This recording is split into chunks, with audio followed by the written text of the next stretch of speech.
আসসালামু আলাইকুম, Nahid Swiss cooking রুমে স্বাগতম।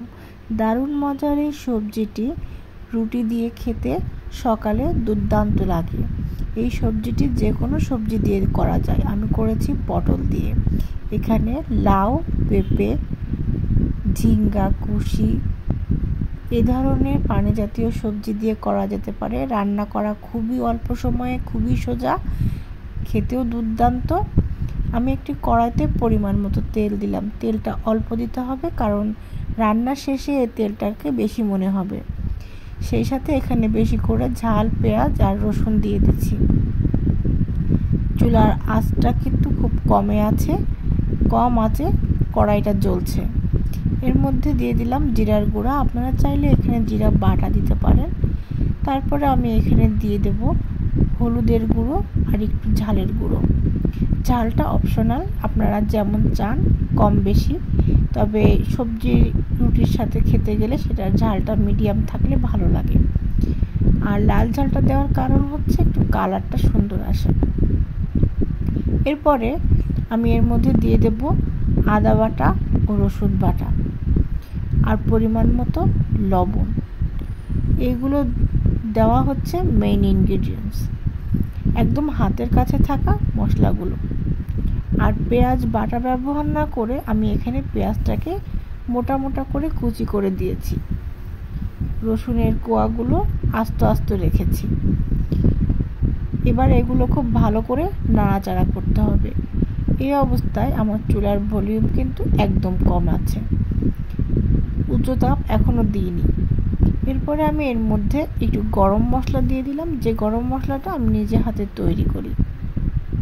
চাইলে এখানে মাংসের মশলা ব্যবহার করতে পারেন, কোনো সমস্যা নেই। তারপরে এটাকে খুব ভালোভাবে নাড়াচাড়া করে নিতে হবে। খুব ভালোভাবে নাড়াচাড়া করে এটাকে যখন সমস্ত মশলাগুলো একসাথে হয়ে যাবে পটল আর আলুর সাথে, তখন এটাকে একটা ভারী ঢাকনা দিয়ে ঢেকে দিয়ে মিডিয়াম টু লো আঁচে রান্না করতে হবে। তার জন্য প্রথমেই আপনাকে চয়েস করতে হবে একটি মোটা তলায়ের ভারী কড়াই, যাতে করে রান্নাটা সুন্দর হয়, পুড়ে না যায়।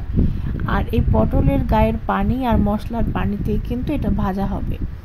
এটা চুলায় দিয়ে আপনি নিশ্চিন্তে রুটি পরোটাগুলো বানিয়ে নিতে পারবেন, বারবার দেখতে হবে না। 10 মিনিট পরে এটাকে আলতো হাতে একটু করে নেড়ে দিলাম। তখন দেখলাম এখানে অনেকটা পানি বেরিয়েছে, পটলের গায়ের পানি এবং মশলাগুলো। আমি খুব ভালোভাবে এগুলোকে উপর নিচ করে দিলাম, যাতে উপরেরগুলো নিচে চলে যায়, নিচেরগুলো উপরে চলে আসে। এভাবে করে নাড়াচাড়া করে দিয়ে এটাকে খুব বেশি ঘাটা যাবে না, জাস্ট নাড়াচাড়া করে উপর নিচ করে দিলেই হবে। এভাবে নাড়াচাড়া করে এটাকে আবার ঢাকনা দিয়ে রান্না করতে হবে। ইতিমধ্যে এটা হাফ ডান হয়ে গেছে। তো এটাকে আবার এভাবে ঢাকনা দিয়ে আমি আবার রেখে দেব আরও 10 মিনিটের জন্য, অথবা গ্লাস ঢাকনা হলে বোঝা যায় যে গায়ের পানিটা শুকিয়ে গেছে কিনা। এটা যখন গায়ের পানিটা শুকিয়ে যাবে তখন এটাকে ঢাকনা তুলে দিতে হবে, তুলে দেখতে হবে কতটা পানি গায়ে আছে। এটা কিন্তু এখন সম্পূর্ণ সেদ্ধ হয়ে গেছে এবং একদম জড়িয়ে যায়নি, ঘন্ট মতন হয়ে যায়নি বা নরম হয়ে যায়নি। এরকম হয়ে আসলে তখন চুলার আঁচটা একটু বাড়িয়ে দিতে হবে, দিয়ে একটু ঘন ঘন করে নাড়তে হবে। আবার এমন করে নাড়া যাবে না যাতে এগুলো সব ভেঙে চুরে যায়। এর মধ্যে আপনারা চাইলে কোনো মাছ ব্যবহার করতে পারেন, না চাইলে নিরামিষ করতে পারেন।